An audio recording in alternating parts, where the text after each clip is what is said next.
An Italian Yubel player, Fiendsmith Yubel, in fact, who gets to start. Usually you're very afraid of Tenpai telling you to go first, but Francesco, he is playing one of the hardest combo decks ever that can do so much. He's starting off with the pressured planet Razor. Kashtira cards are just everywhere this weekend. Yep. Basically, all of the decks are featuring them. Even Yubel nowadays is running the Kashtira package, even including the field spell. This is crazy. Did you see that coming when Rice Heart got forbidden? No, I did absolutely not see that coming. But I mean, we're currently in a format where there's so many great interactions from the hand. Now with also the recent release of Impulse and of course Fubalos. So those cards have always been amazing into-hand interaction, and therefore I understand the resurface of those Kashtira cards. And Francesco is another person relying on them. You have to respect Unicorn from banishing one extra deck monster. It's very important, and of course it's very useful when you on your turn and of course your opponent's turn. Yes, indeed, and we see the Fiendsmith cards, of course, also going to be used. Summon out the Lurry by searching and distract, then discarding it, and then immediately bring it back to the field. Yep, the Yubel deck has an easy way to bridge into the... Or the Fiendsmith archetype has an easy way to bridge into the Yubel archetype by summoning the Aerial Aether, a TCG exclusive with the Fiendsmith sequence, and then sending Samsara de Lotus to the graveyard, and then later on you will have access to that card as it's in your graveyard. Most of the time you will have a Gruesome Grave Squirmer somewhere ready, or you can just go for a Muckracker to summon back the Samsara de Lotus. Yeah, and Mario is thinking about this Fiendsmith Requiem effect very carefully and using Dominus Impulse on it as a response. So we don't want more Fiendsmith monsters coming out of the deck, especially not, of course, that very important Fiendsmith Engraver. And there is the normal summon of Dark Beckoning Beast next, though. I was about to say, Francesco may have needed the Fiendsmith cards to bridge into his Yubel part of the deck, because so far we haven't seen any of the Yubel cards yet. That's true. We have used the Requiem up, so that is not really an option anymore. Going into Moon of the Closed Heaven is not going to be in the cards anymore. We know two cards from Francesco's hand so far. That is going to be the Dark Beckoning Beast, and of course it is the Kashtira Birth. I can spike something like Adriel and Lockbird, which is also not going to help Francesco to win that game. Oh, but there is Nightmare, bro! There's the best access you could have for the Yubel package of your deck. So Francesco must be feeling great right now. As, of course, yeah, the Requiem didn't resolve, but we do have that super good second normal summon to normal now. Yep, now we don't care about that anyway at all. Samsara de Lotus is being normal summoned, as you have two normal summons here with the Dark Beckoning Beast, and now we're going to see the good old Spirit of Yubel, a card that alone with its, I don't want to say secret effect, is incredible versus the Tenpai strategy. You can summon it from hand, which is not the most useful or craziest effect in most other matchups, but in the battle phase, when your opponent is attacking you, you can special summon it from hand, and it is just there, it's floating. It is such a strong monster against Tenpai. Yeah, I mean, Mario is, of course, on his mission of defending a YCS title, as he won the recent remote YCS. But Francesco, of course, can defend the title for the Yubel players. After Noel and Lille, it might be Francesco here in Bologna, so Yubel might also go back-to-back. And there is the Gruesome Grave Squirmer destroying Yubel. And with that setup, also having the Nightmare Throne on the field, we can just basically produce endless Yubel monsters here throughout this combo. And of course the Phantom of the Yubel, one of the most interesting and powerful cards in the Yubel deck. Yeah, and I mean, last format, before the release of Dominus Impulse, always people were trying to play around Nibiru by summoning out Phantom of Yubel early, but we see that Dominus Impulse in the graveyard. Mario is not running that card next to it, so of course you don't need to play around it anymore. Yubel is incredibly resilient versus those hand traps, and of course it dropped in popularity because Fubalos is such a good card against the deck. This is something it is really not resilient against. However, people have dropped the Fubalos. The combo decks were declining in usage, so did Fubalos. And now you can bring back Yubel and maybe win a YCS with it by going for those full combos. Look at this, there was a Dominus Impulse, but Francesco does not care whatsoever. Indeed, Francesco just keeps on cooking as a true Italian chef here in the Italian YCS, in YCS Bologna. He wants to take it home for the home crowd, of course. We'll see whether he will be able to do that. There is now Another Yama. another Yama indeed. And Screamer will activate its effect from the graveyard probably. Oh, he's already putting it on top of the graveyard, but so far not activated it. Yeah, there we go though. It is going to be summoning out the Spirit of Yubel once more. And did we even use the effect of Nightmare Throne to bring something back or to search something from the deck and then special summon it out yet? I'm not sure actually. I don't even think that's the case. Francesco is just continuing to run through this. I mean, the access to the Fiendsmith engine was denied, so that is something he will have to work with. However, I mean, he has Shavara in hand now. He has access to the Escape Trap card. I think that he's running Escape in Chamber. Which is very good against the Tenpai matchup. Yeah. Yeah, it's a good way to respond to, for example, the activation of a Sanguine Summoning, or rather the effect activation of Sanguine Summoning most of the time. And there's not many decks that can just clear that card off the field, but with Escape of the Unchained, Francesco does have that tool available.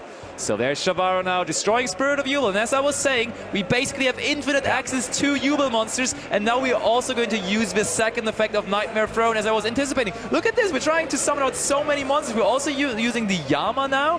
We're trying to summon out 3 monsters at the same time. We only have 2 spots, though. It is so important that Francesco has the information that Nibiru cannot activate for the rest of the game. And he can play freely. And honestly, probably that it's just not even a backlist when you're seeing Indominus Impulse. Because why would you include that card if half the time you can't even use it? Now, the Unchained Soul of Rage is being summoned. Another important piece of interruption for your end field. Sanguine Summoning is at 1, so nowadays it is quite likely that you're going to interact with the opposing dragons in the main phase. Indeed, and look at that. We do even have the ability to exceed summon out Varudras. This is a perfect looking field. We have the Escape of the Unchained set up. We have Phantom of Yubel able to manipulate the effect of Tenpai monsters. We have Varudras able to negate basically anything, and we're not even done yet. Of course, also still the Unchained Soul of Rage waiting, and the Yama ready to bring it back to the field, worst case too. So this is basically as good as it gets, minus the Desiree, but I don't think we need Desiree here. Yeah, I think we're fine in this situation, unless there would be something like honestly, Raigeki is not even the worst thing that could happen to you. Of course, there are also better things that could happen to you. Let's see. Mario is running Raigeki, but does he find it here? Does he have it? Is that going to be another power turn on the Tenpai deck? We've seen it before. Tenpai is able to break the biggest fields on the planet. Is this going to be one of those fields that we're breaking here? Actually, I take it back. Raigeki would be very hard. Harpy's Feather Duster is going to be activated first, so no escape anymore. And of course, also the follow-up is going to be diminished. If you want to destroy all the monsters, Nightmare Throne is going to be a pain. Speaking of pain, Nightmare Pain also going to be removed from the field. Yeah, this is a very, very important moment. Does Francesco decide to negate this Harpy's Feather Duster? Because if he does, he would be vulnerable to cards like Raigeki and such. So, interesting to see. He was about to put that Nightmare Throne to the grave, but he can't really decide himself. But he is going to negate with the Varudras now. And is there something following this up? We are valuing our Spell and Traps cards here very, very, very much. And there is the Raigeki right next! So goodbye, all monsters there on the field now! Oh, Francesco is However, constantly... Yama is in the graveyard. Yama is able to bring back the Unchained Soul of Rage. Technically, did we have a Yubel monster there on the field? Yeah, we can also use the effect of Nightmare Throne, I guess. Yep, and of course, don't forget that you can use the Unchained Soul of Rage to add back the Spirit of Yubel to the hand, so you are a little bit protected in the battle phase at least. True. Okay, look at that. We do use the effect of Nightmare Throne, we do use the effect of Unchained Soul of Rage, and we're looking for the Yama, and we are probably going to use that Yama as well, You right? have to. At this point, you really, really have to. You need everything on the field. But Mario, he looked at this combo for about 8 minutes, and then he just activated 2 spell cards, and almost everything that Francesco worked so hard for is gone. Usually, fields should be protected better from the classic field breakers, right? Indeed, but we still haven't activated the Yama. I'm a bit afraid that Francesco is just not going to use the Yama here. Yeah, I think that he targets the other Unchained Link with the throne, that's why. Yeah, I mean, it could be the case here that we just want to... Look, we get access to Shavara by adding it back to our hand. Then we can bring out the Shavara eventually, and then Shavara can maybe be destroyed somehow, and that triggers the Yama and the graveyard. So maybe we're planning ahead here, bringing the Shavara out eventually, and then when that goes down, we may as well then take our chances and get out the Unchained Soul of Rage eventually. So I feel like Francesco is planning ahead here pretty far. I mean, obviously, he has a very good strategy for being in the top 4 of a YCS, and we should not underestimate his thought. Yeah, Really he's having played a few Tenpai matchups this weekend, I can tell you that. Okay, 3 cards left on hand. Terraforming activated. That's one of the most impactful ones he could have here. And we're going to get the strongest field spell for dragons ever. I think even more powerful than Dragon's Ravine, Sangan Summoning, if that is possible. However, this is the one card. Okay, Shavara is being chained to the Terraforming onto the Spirit of Yubel, and I think like it.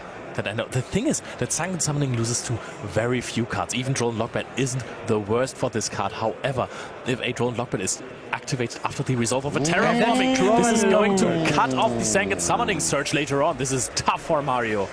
That is true. He will still be able to activate the Sangan Summoning using its protection ability, but it is not able to surge with it anymore. So, Mario, does he already have a Tenpai monster in hand, or was he relying on that Sangan Summoning Surge?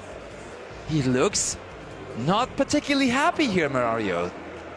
So that Droll Lockbird might be the icing on the cake that Francesco needed to pull this one through to get done with this game number 1 in his favor. Francesco is just chilling, has built up a nice defense for himself, but the escape is still live. John Lockbird has resolved. 2 cards left unknown for Mario and SC. Oh wow, another card that has problems facing the Joel and Lockbird. We're picking up our cards! Francesco wins! When you said heartbreaking news, I thought that we had a game loss here or something, so I'm very happy that it was just about the other match, so we get to see even more of this and to see what Mario is going to do going first. Who was right about all that, huh? We do go first here with the Tenpai Dragon strategy. Norman summoning the Dora Dora. I told you I have some experience with that deck, so no surprise to me, but still maybe a surprise to Francesco here, searching out the Genroku here off of Dora Dora. So here he will probably go for Pydra to add Kaimen. Sounds and about then right. Oh, Ash Blossom and Joyous Spring though on the Gonroku. Do we have way 610 from there? Chandra would be the easiest one. Pydra, I mean, Sung and Kaimu would probably also do. I think that Francesco even has 2 ashes in hand. Otherwise, it would be incredibly risky, to be honest. Because if you're at this point ashing and your opponent still manages to get a seal on the field, Koaki Myro is Drago is about to hit the field on the opposing turn, or on your turn rather. So if you have 2 ashes, this is a very safe way to immediately cut off your opponent from resources. And if worst comes to worst, you still can prevent the Drago to come out. Now the effect of Dora Dora, and there is a Chandra, but it goes to the graveyard and not to the hand, so that's going to be crucial. Leo, that is what I call the secret effect of Dora Dora. Yeah, that is true. I had to read that up just now, so people in chat, if you want to read it too, here it is. There it is. So Mario does have another Chandra in his hand though, and that is crazy good news to him, because that enables him playing the game to a further degree as we link off the Chandra and the Dora Dora now most likely into that seals. I mean, thank goodness we had the Ben Kreuzkamp Tenpai combo tutorial with you, Sebastian, so that Mario actually knows what to do in this situation. Exactly. You all should watch that back from YCS Leo not too long ago. 2 sad cards over to Francesco. Not gonna lie, the combo that Mario performed was about 1/10 as long as the one that Francesco performed for game number 1. Is it still going to be impactful enough, is the question here. However, this is the classic Dragon board field. Yeah. Bestial control. Pass.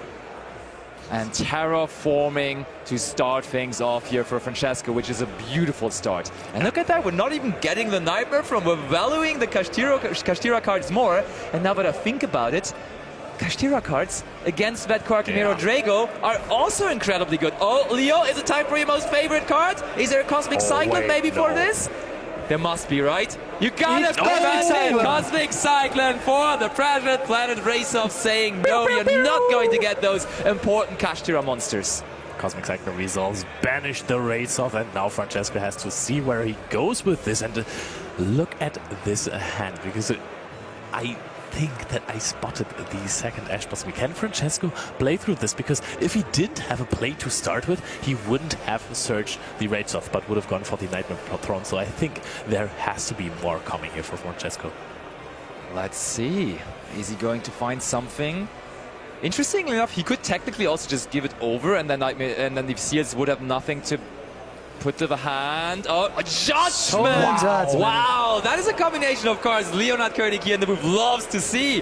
First of all, paying 1,000 for Cosmic Cyclone, then saying no for the prize ban of a discounted 3,500, negating the summon, passing it over. But still, the Seal stays on the field. He wasn't able to activate the effect. And I think that Mario has no cards to play with in his hand. Yeah, that's a possibility for sure. And he's only at 3,500 life points. I think if I see this correctly, there's another Cosmic Cyclone and an Ash Blossom, so there is no pressure whatsoever for Mario. And Seals only works on your opponent's turn, setting a card face down. And Francesco is like, I could normal summon the Beckoning Beast last turn, but maybe I could try to normal summon something now. Has another spell card in hand, has multiple monsters there. Francesco is smelling a big W, trying to advance to the finals in his own home country. What is he having here? Normal summon Lacrima. That is a card that has had huge impact in this tournament so far. It definitely did have. And funnily enough, Mario D'Amico he made his own fortune there, right? Because he activated the effect of Dora Dora, and he sent that Chandra to the graveyard from the top of his deck, which he would have otherwise just drawn as a turn card, which would have been very worth picking up there, because that would have been the perfect card to just immediately probably seal the deal. But no, he is now in this awkward situation where he just had to go through a whole turn without attacking at all. Now Francesco is checking out how far he can go until the Seals interruption is about to happen. There's still a set card. Mario is checking everything. Ash Blossom onto the Requiem. In hand, used on the Requiem. Not the worst thing in the world, though. We have sent the Engraver already. There's Requiem and Lacrima, the Crimson Tears in the graveyard, so Engraver is going to be able to summon itself back out. And then what? Then you can check. If it forces out the Seals, bouncing an Engraver doesn't feel too good, because you can just add the track from the deck to the hand. Yeah, you can summon the Lurivian. He needs to do it because he needs to find the engine. Yeah. And actually, he also needs to find Quackimaro Drago, otherwise you can't do anything about this. Yeah, and I mean, you gotta just use the Seals here, because otherwise they're just going to use the effect of Engraver, and then Engraver... No. Cosmic Cyclone on the Requiem! Oh, yeah. Man, we're paying life points over life points. 2,500 remaining. A singular Hieratic Seals of the Heavenly Sphere sitting there, staring down at Engraver. Is it going to be enough? I think Francesco trying to aim for the battle phase. Now, of course, we gotta activate the effect, and there is the Ash Blossom denying the special summon, so 0 cards left for Mario D'Amico, and he is faced with a Nightmare Throne after that one as well. So Francesco's off to the races here with his Yubel deck. Bologna is going crazy right now. Italian combos all the way. Spirit of Yubel is being destroyed. Yubel is special summoned out. Can Francesco put up a big field? I think he should have still tracked in deck. Putting Engraver back to the hand is everything but optimal. Going to search for the track, and now you can just freely go for whatever you want in this. At this point, even just the Zure pass, it's enough. He has the Luri in hand already, discarding the Luri. There is nothing that Mario can do. There is no resources in the graveyard. There is no resources in the hand or on the field. He's solely relying on the top deck and knowing that there is no battle phase in this turn anymore. But Francesco just keeps going. He knows that it is his turn to set up all the interruptions that he wants, and he's starting with the sequence. Sequence going to set up a Desiree here most likely. He could also just go for Aerial Eater, but I don't even know whether that's necessary here at the moment. It is. It is apparently very necessary. Oh no, that's just the Phantom. Okay, that was just a regular Contact Fusion summon. We didn't even activate the sequence yet. Absolutely fair enough, I agree. And honestly, that Phantom alone already looks quite scary. Yeah, this looks like it is very tough to beat for Mario right here. But yeah, sequence goes off, and now we're going to go into the Aerial Eater. Can only use 2 materials for a fusion summon here. Now Aerial Eater is going to be able to send the Samsara, the Lotus, or a Squirma, or whatever you want basically. And then you still have a card in hand to discard for a possible Muckracker play. That is absolutely correct. Which one is it going to be? Which one does he want in the graveyard here? It is the Squirmer, as you were suspecting. To be fair, I was not suspecting anything. I was just saying everything is a single option that was in the deck, basically. But yes, of course, we have Spirit of Yubel already in the graveyard because we destroyed it with Nightmare's Throne. So you can just special summon it from the graveyard and activate the Nightmare Pain, destroy the Spirit of Yubel. This is so good. I like that Mario doesn't give up yet, though. Yeah. This is a true champion. I really like it.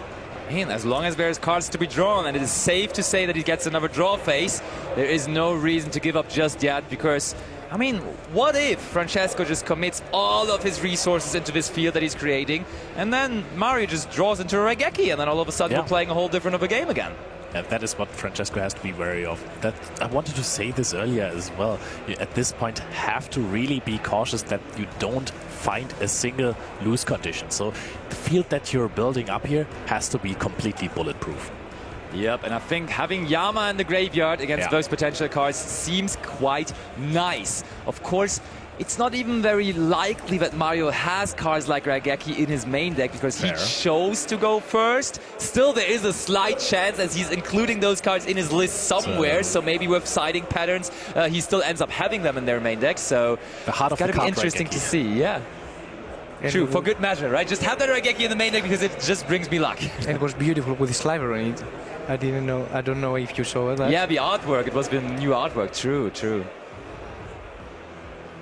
So we're going to summon out the Muckracker. Let's see what we are discarding here. Francesco is just moments away, but I like that he's not too fast with anything. He knows he has time, 22 minutes left on the clock. This looks like it is about to be his game, but he's just being calm. He does what he does best, what he knows best. He's just playing Yubel combos here. Yep, he is definitely quite happy about performing those combos here at the moment. Ariel can special summon itself from the graveyard, which is very interesting too. Yeah, is it going to be the second Jubilee of the Yubel deck winning YCSs here in Europe? We already had the Yubel deck winning in Lille pretty much recently. Put your Fuvalos back into the main deck. Yep, apparently that might be a good thing to do against this deck because it still keeps on comboing and it doesn't stop comboing whatsoever. Is the trap card still in the main deck here is going to be an interesting question. I think against Tenpai you probably just leave it in there because you don't necessarily know whether to go first or second. So, yep, it is in there, activating it, escape. And that field, whatever top deck is coming there from Mario is going to be incredibly hard to overcome. Yep. What can you even draw? You can just draw the Raigeki, basically. If you find your way into a Tenpai monster, how is that going to help you at any point of the game here? Francesco, it almost looks like he's going to stop here.